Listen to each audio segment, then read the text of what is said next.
नमस्तस्मै भगवते कृष्णाय कुण्ठमेधसे राधाधरसुधासिन्धौ नमो नित्यविहारिणे। राधां कृष्णस्वरूपां वै कृष्णं राधास्वरूपिणं कलात्मानं निकुञ्जस्थं गुरुरूपं सदा भजे। नमोऽस्तु ते व्यासविशालबुद्धे फुल्लारविन्दायतपत्रनेत्र येन त्वया भारततैलपूर्णः प्रज्वालितो ज्ञानमयः प्रदीपः प्रपन्नपारिजाताय स्तोत्रवेत्रैकपाणये ज्ञानमुद्राय कृष्णाय गीतामृतदुहे नमः। वसुदेवसुतं देवं कंसचाणूरमर्दनं देवकी परमानन्दं कृष्णं वन्दे जगद्गुरुम्। हरिशरणम। श्रीमद् भगवत गीता चर्चा के क्रम में हम लोग 8वें अध्याय का विषय चर्चा कर रहे हैं। भगवान ने कहा कि अंतकाले च मामेव स्मरन् मुक्त्वा कलेवरम यह प्रयाति समद्भावम याति नास्त्यत्र संशयः। जो अंतकाल में मामेव स्मरन् कलेवरम उक्त्वा प्रयाति, अंतकाल में जो मेरा ही स्मरण करके शरीर को छोड़ करके जाते हैं, स मदभावम याति, वह मेरे भाव को ही प्राप्त हो जाता है। नास्त्यत्र संशयः, इसमें संशय कोई है नहीं। भगवान कह रहे केवल यह नियम मेरे स्मरण करके जाने का नहीं, यह नियम सबके लिए। अंत समय में जिस किसी का भी शरण करके जाओगे उसी को ही प्राप्त होगे। अंतमति स्वगति, ऐसा कहते हैं ना, अंतमति स्वगति। तो भगवान कह रहे हैं कि यम यम भावम स्मरन् भावम यम यम वापि स्मरन् भावम त्यजत्यन्ते कलेवरम तम तमेवैति कौन्तेय सदा तद्भाव भावितः। यम यम वापि भावम स्मरन्, जिन जिन भावों का स्मरण करता हुआ मनुष्य त्यजति अंते कलेवरम, अंत समय में कलेवर को छोड़ता है। माने जिस किसी का भी चिंतन करके अंत समय में शरीर को छोड़ता है, वही अंतिम समय, शरीर छोड़ते समय।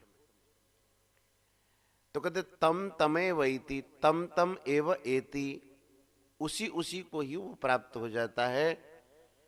सदा तद्भाव भावितः, उसी भाव से भावित हुआ उसी उसी योनि को वह प्राप्त हो जाता है। इसका मतलब अंतिम समय में जिसका स्मरण करता है उन्हीं उन्हीं योनि को मनुष्य चला जाता है। ये केवल भगवान के स्मरण का फल नहीं है, अंत समय में जिसका भी स्मरण करेगा उसी को ही वो प्राप्त हो जाएगा। समझ में आएगी नहीं? भावम स्मरण का अर्थ क्या है? यम यम वापि स्मरण भावम, भाव का अर्थ है वस्तु, व्यक्ति, क्रिया। जैसे एक शब्द आया था ना, नासतो विद्यते भावः, असत की भाव नहीं है। भाव मतलब सत्ता नहीं है उसकी। तो जिस किसी चीजों का हमें सत्ता दिखता है, सत्ता, किसी भी व्यक्ति वस्तु पदार्थ का हमको सत्ता अनुभव होता ना, ये है, वही भाव है। समझ में आया? यम यम भावम यम यम वापि स्मरण भावम, जिन जिन भावों का स्मरण करते हुए, भावों में से जैसे किसी व्यक्ति का स्मरण किया तो उसके वहां जा करके वो उनका संतान हो जाएगा। और अगर किस धन का स्मरण किया वो भी तो एक भाव है। वस्तु का स्मरण किया तो धन हो के थोड़ी जन्म होगा। उसको सुरक्षा करने के लिए वो सांप बिच्छू हो जाएगा।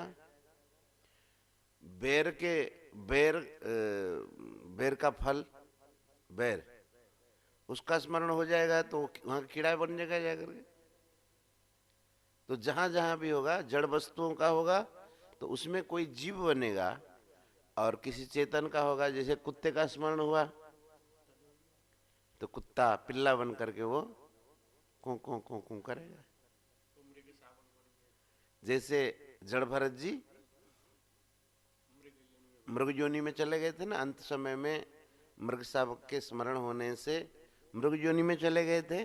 तो उसी प्रकार से ये बात भगवान कहते हैं, यम यम बापे स्मरण भावम त्यजत्यन्ते कलेवरम तम तमैवैति कौन्तेय सदा तद्भाव भावितः।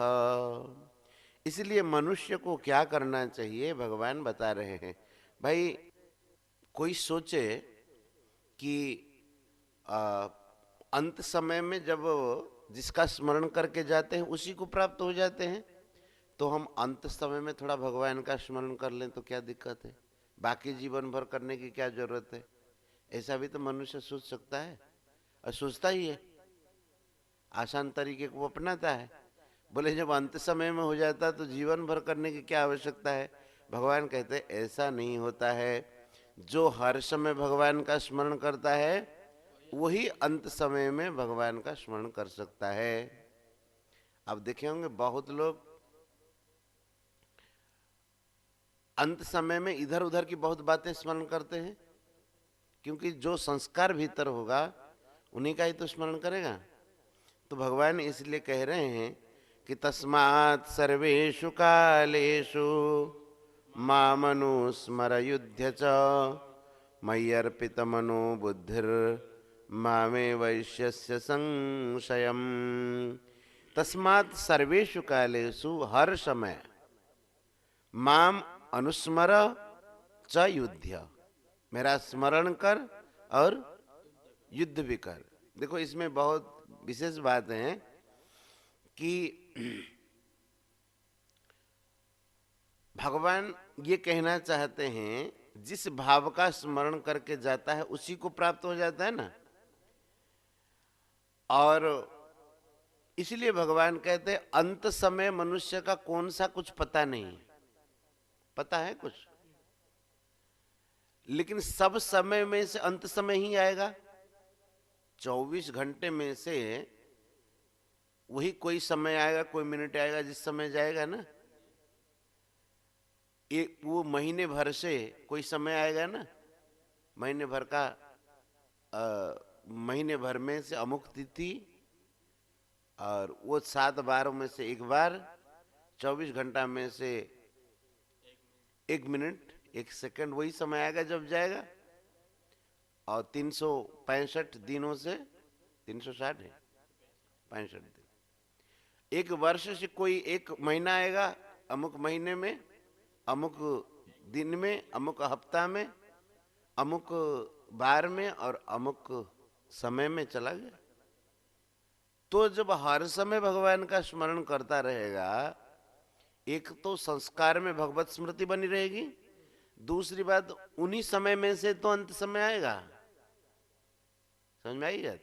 इसलिए भगवान कह रहे तस्मात् सर्वेषु कालेषु माम अनुस्मर।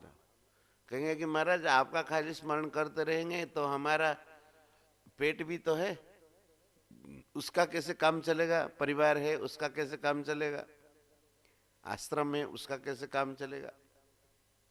बोले चलो छूट देते हैं तुमको, युद्ध च, युद्ध भी कर। यहाँ युद्ध च का मतलब हाँ युद्ध करना नहीं, अर्जुन के लिए युद्ध कर्तव्य कर्म के रूप में प्राप्त हुआ।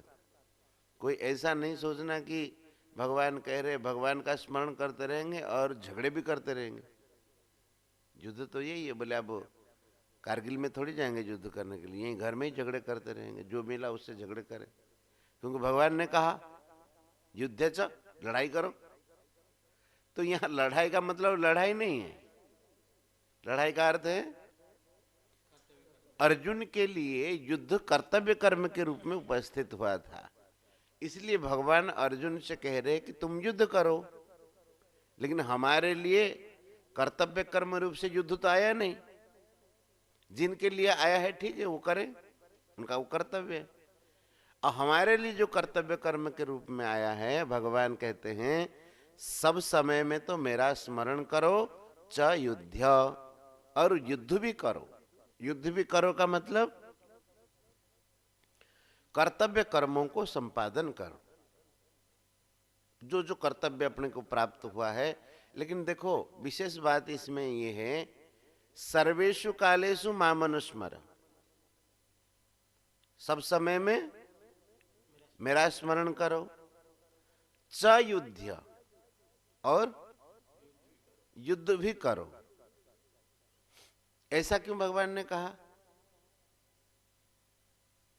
ऐसे कह सकते सब समय में युद्ध करो और मेरा स्मरण भी करो, ऐसा भी तो कह सकते हैं सब समय में युद्ध करो और मेरा स्मरण भी करो। भगवान ने ऐसा नहीं कहा, सब समय में मेरा स्मरण करो और युद्ध भी करो, ऐसा कहा। क्यों? मुख्य इसमें स्मरण को रख रहे हैं। युद्ध च का अर्थ होता है हर समय में आदमी कर्तव्य कर्म करता नहीं, कभी कभी आता है ना। जैसे हम कहते जाओ गाय दूह लो, कि रात दिन गाय दूहता है? सुबह शाम ही दूहेगा ना। जैसे कहते हैं कि पानी चढ़ा दो, मोटर चढ़ा दो, ये कर्तव्य कर्म आया कि हर समय आता है? रात को जो सो जाते हैं उस समय कोई कर्तव्य कर्म सूझता नहीं है। तो लेकिन स्मरण सदा, बात समझ में आई? स्मरण तो 24 घंटे, और कर्तव्य कर्म जब आए तब। इसमें दो बातों का ख्याल रखना है कि अब दो परिस्थितियां आई, एक स्मरण और दूसरा कर्तव्य कर्म।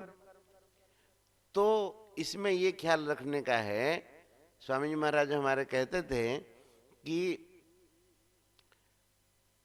स्मरण के भीतर और कोई काम करना नहीं,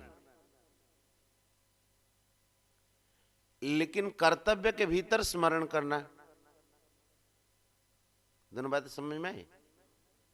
जैसे कर्तव्य कर रहे हैं, कर्तव्य के भीतर स्मरण बनाए रखना, क्योंकि सर्वेषु कालेषु माम अनुस्मर, तो कर्तव्य के समय में भी भगवान का स्मरण बनाए रखना, लेकिन मामनुस्मर में कर्तव्य नहीं करना। बात समझ में आई कि नहीं?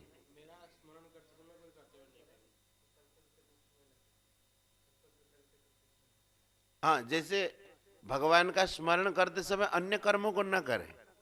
आप कहेंगे अन्य कर्म याद आ जाए तो, याद आ जाए तो कोई तकलीफ नहीं, लेकिन हम कर नहीं रहे ना।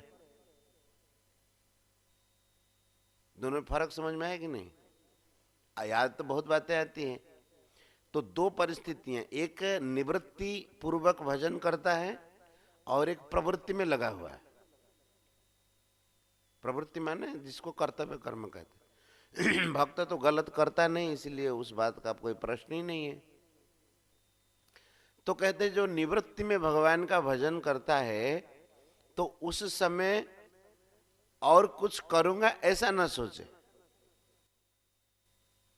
तो निवृत्ति हो गई पूरी। जब कर्तव्य कर्म संपादन करता है उस समय भगवान का भजन करता रहे, भजन करता हुआ कर्तव्य कर्मों को संपादन करे। तो कर्तव्य कर्म भी भजन के लिए हुआ, तो दोनों समय भजन हो गया ना। नहीं समझ में आई बात? आगे भजन में ही हो गया ना। निवृत्ति में तो निवृत्ति है, और प्रवृत्ति में भी प्रवृत्ति भी निवृत्ति के लिए हो रहा। समझ में आएगी ना बात? तभी तो सर्वेषु कालेषु मामनुस्मर होगा। लेकिन हम क्या करते हैं, दोनों बातें उल्टी। जब भगवान का भजन करते तो बाकी बहुत काम करते हैं, ये प्रवृत्ति का, और जब प्रवृत्ति में जाते हैं तो भगवान का स्मरण करते नहीं, भूल जाते हैं। लेकिन भगवान दोनों अलग बात कहते हैं। बोले जब मेरा स्मरण करते हो उस समय, जैसे हम लोग कहते हैं ना, भाई माला जपते अभी बोलना नहीं, माला जपते अभी उठना नहीं। हमको 5:30 से 6:15 तक दिया गया है कि आप गीता सुनिए, तो आपको इस समय कुछ करना नहीं है, ठीक है। ये तो निवृत्ति का समय, इसलिए केवल इसी में समय दिए। और जब प्रवृत्ति का समय आता है, कोई भी कार्य करते हैं तो कहते हैं उसमें भगवान का स्मरण करते हुए उस कार्य को करिए। तो दोनों समय में भगवत स्मृति हुई कि नहीं? निवृत्ति में भी भगवत स्मृति और प्रवृत्ति में भी भगवत स्मृति, तभी जाकर के संपूर्ण समय भगवान के भजन के लिए उपयोग हो जाएगा। ये बताते, समझ में आएगी और समझाएं। तस्मात् सर्वेषु कालेषु मामनुस्मरयुध्य च मयि अर्पितमनो बुद्धिर् मामे वैश्यस्य संशयम्। कहते जो मयि अर्पित मनोबुद्धि ही, जो मुझ में ही मन और बुद्धि को अर्पण कर देता है, वह मामेव एष्यसि असंशयम्, इसमें कोई संदेह नहीं है कि तू मुझे ही प्राप्त हो जाएगा। पूर्व में भगवान एक कहते हैं कि कोई संशय नहीं है, यह प्रयाति समद्भावम नास्ति याति नास्त्यत्र संशयः, क्योंकि लोग उसमें संदेह करने वाले हैं। इसलिए भगवान ने कहा कि कोई संदेह करने की जरूरत नहीं, मुझे ही प्राप्त होगा। और यहाँ भी भगवान कह रहे मयि अर्पित मनोबुद्धि, तो मुझ में मन और बुद्धि को अर्पण करता हुआ मामेव एष्यसि असंशयम, इसमें कोई संदेह नहीं, तू मुझको ही प्राप्त करेगा। महाराज जी कहते थे कि मन और बुद्धि संसार में लगे रहने के कारण भगवान हमको प्राप्त हैं अथवा हम भगवान के हैं, इस बात का अनुभव होता नहीं है। हम भगवान के, भगवान हमको नित्य प्राप्त है। हृदयस्थोप्यति दूरस्थ कर्म विक्षिप्त चेतसा, भगवान हृदय में विराजमान होने पर भी कर्म विक्षिप्त चित्त होने के कारण कर्मों में चित्त पागल जैसा हो गया है। इसलिए भगवान हृदय में विराजमान होने पर भी वे लगते हैं अति दूरस्थ, बहुत दूर है भगवान। समझ में आई? आत्मशक्ति भी अग्राह्य अपि अंति गुणात्मनाम, कहते हैं कि मन बुद्धि आदि शक्ति के द्वारा भगवान को पकड़ा नहीं जा सकता है। इन शक्तियों के द्वारा भगवान अग्राह्य है। फिर भी जो भगवान के नाम गुण लीला धाम आदि में मन बुद्धि को लगाए रखते हैं, भगवान प्राप्त हैं, भगवान हमारे हैं, इस बात का उनको बोध हो जाता है। समझ में आई बात? तो इसीलिए कहते हैं कि जीव तो मुझे प्राप्त हैं, मेरे में तो उसकी स्थिति है ही, लेकिन संसार में मन बुद्धि उसके मन बुद्धि संसार में लगे हुए हैं, इसलिए इस विषय का उससे अनुभव नहीं होता है। इसलिए भगवान ने कहा कि मयि अर्पित मनोबुद्धिर मामे वैश्यसि संशयम्, इसमें कोई संदेह नहीं है, जो मुझ में मन बुद्धि को अर्पण कर देता है वह मुझे ही प्राप्त हो जाता है।